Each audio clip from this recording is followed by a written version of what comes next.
Les retrouvailles, c'était très troublant parce qu'en fait, c'était comme une rentrée des classes.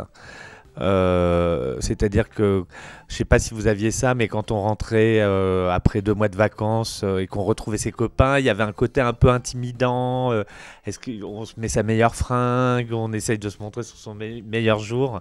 Et en fait, déjà, c'était troublant de retrouver nos personnages qu'on avait laissés pendant 2 ans, quoi, 2, 3 ans, je sais même pas. Et puis voilà, retrouver ses copains sur un plateau, parce qu'en fait, on a tous continué à se voir. Nous, on va au cinéma ensemble régulièrement. Enfin, on est tous plus ou moins amis, quoi. Mais c'était très intimidant. C'est vrai que le monde était en stand-by et ça me paraissait complètement hallucinant de partir en tournage en plein confinement dans un pays où tout était ouvert, où c'était une fête 24 heures sur 24, faut quand même le dire. Donc pour moi, c'était la folie. En plus, j'avais plein d'amis à l'époque qui vivaient en Ukraine, donc j'étais très très heureux et très excité de les retrouver. Donc c'était très très perturbant de se dire qu'on allait repartir à l'aventure et puis de retrouver toute la bande d'amis qu'on avait pu créer lors du premier. Donc c'est vrai que c'était humainement c'était assez fou. Le premier jour où on s'est retrouvés tous à 9, c'est le premier jour de tournage, et il y avait d'abord, je sais plus, il y avait d'abord des scènes à 3-4, et puis après une grosse scène de groupe. Et on commençait tous hors champ dans un couloir et on se faisait des blagues, on riait, à tel point qu'on a dû retourner cette scène 3 mois et demi plus tard, aussi pour des raisons de décor. Mais je pense qu'on était tous tellement fatigués, donc il n'y avait plus de diction. Moi, je devais être tout rouge, t'avais ceux qui avaient les larmes aux yeux et tout. Et on faisait toute la scène, alors que c'était pas du tout une scène de rire, mais on avait tellement ri ensemble. Il y a une émulsion comme ça très positive. Ce qui n'empêche que dans le travail, c'est plutôt sérieux, parce qu'on peut croire que ça rigole tout le temps, mais il y a quand même des enjeux partout et des difficultés. Donc on est plutôt quand même hyper concentré dans le travail.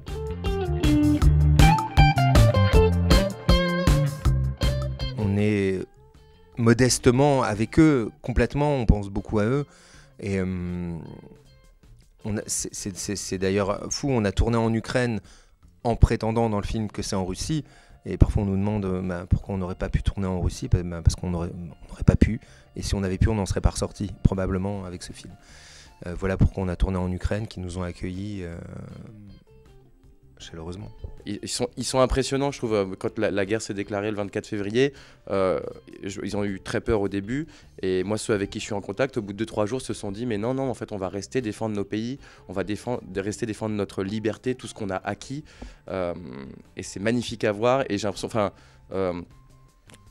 le film raconte cette chose-là aussi, voilà, il faut continuer à se battre pour ses droits, pour sa liberté, pour être qui on veut être.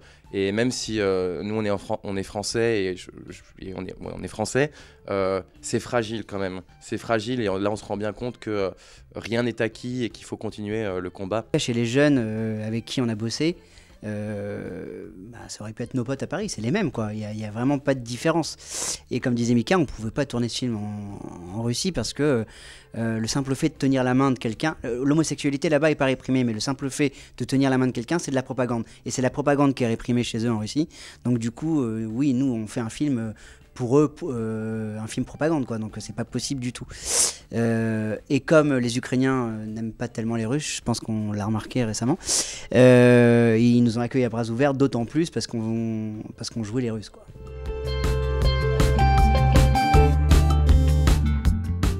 Moi personnellement, quand j'ai lu le script, je me suis dit c'est la seule façon qu'on puisse faire un 2 qui est intéressant. Parce que refaire un autre voyage, une autre fête, un autre tralali tralala, c'est facile et on s'en fiche, ça n'apporte rien. Et aujourd'hui, je veux dire, avec tout ce qui se passe dans le monde, si on n'est pas un peu politique, un peu engagé, surtout un film qui défend tous ces points-là, il faut vraiment y aller à fond. Ça a complètement légitimé l'existence d'un 2. Ça aurait pu être facile et maladroit. Et en fait, à la lecture, on s'est dit que c'était quelque chose qui s'imposait comme un truc nécessaire. On peut faire passer des messages sans taper du poing et sans glacer tout le monde.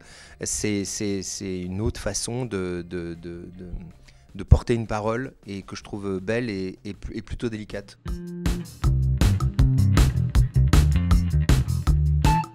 c'est vrai que c'était assez compliqué, surtout qu'on arrivait sur le plateau et que toute l'équipe était emmitouflée, les gants, les mitaines, les bottes, les doudounes, et nous on était juste là avec nos petits... On l'a refait. Ah ouais. Et donc ouais, par des températures entre moins 20 et moins 30 en pleine nuit, c'était assez douloureux, mais en même temps pour le résultat on n'avait pas le choix, et je pense que ça se ressent à l'image. Non, c'était très très dur. Ouais, c'était dur. Je me souviens de Romain Lancry, c'est une des fois où j'ai vu quelqu'un le plus souffrir. On avait une scène où on devait courir tous et qu'on a fait pendant 4 heures, et puis j'ai pu à 3 heures du mat. Et en fait, avec le froid, il faut boire énormément d'eau, sinon les muscles tétanisent. Et très vite, il a eu les muscles qui tétanisaient et il devait continuer à courir alors que chaque pas lui faisait mal. Et moi, je le regardais, mais j'avais beaucoup de souffrance à le voir et beaucoup de respect de se dire, bah non, il faut continuer, on doit tourner, quoi. Donc ouais, le froid, c'était un bon adversaire. Je me suis fait un claquage à cause du froid. Après, il y a un médecin russe de l'armée, enfin ex-armée russe, qui m'a cramé avec une bombe à froid. Enfin, on tournait de nuit avec Nicolas et Romain. Et vraiment, on avait commencé à 16h et là, il était 6h30 du matin. Et ça commençait à être une nuit un peu longue.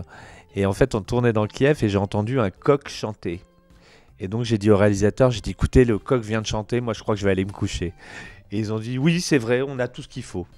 Donc je pense que si ce coq n'avait pas chanté, on y serait encore.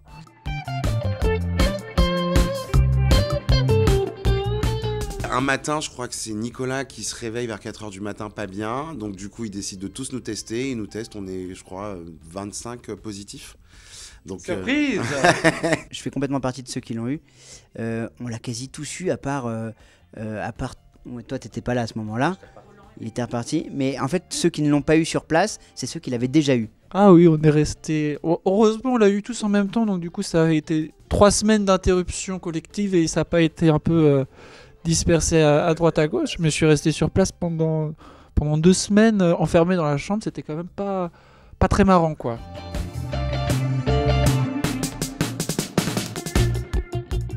Laissez-nous tranquilles. Évidemment que oui.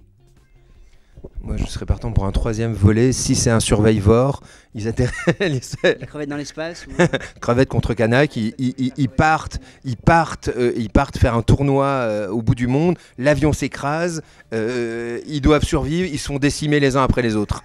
À commencer par le personnage de Joël, qui serait hyper drôle.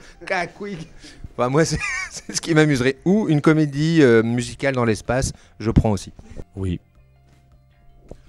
Oui, j'espère juste que ce sera pas effectivement dans la jungle avec les scorpions, mais grave. Franchement, on va déjà attendre les résultats du 2, mais oui, franchement oui.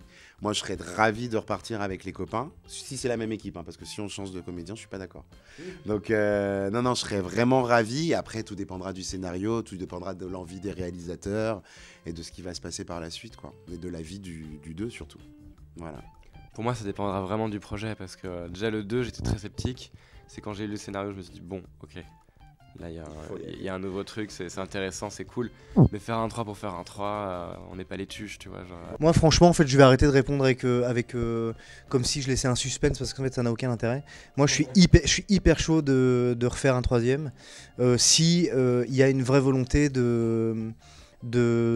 d'encore surprendre, d'encore aller ailleurs, s'il y a une vraie exigence, je suis ultra partant même d'en faire 10, parce que le sujet est tellement essentiel, est tellement d'actualité, est tellement militant, est tellement grave parfois, que je crois qu'il y a encore des milliards de trucs à dire. Ça, en fait, ça rassemble tellement l'humanité dans tout son ensemble, et c'est vraiment légitime à une époque, et c'est bien dans son époque. Moi, je suis chaud pour en faire 10, quoi. Mais bien payé, hein. Bisous télé 7 jours.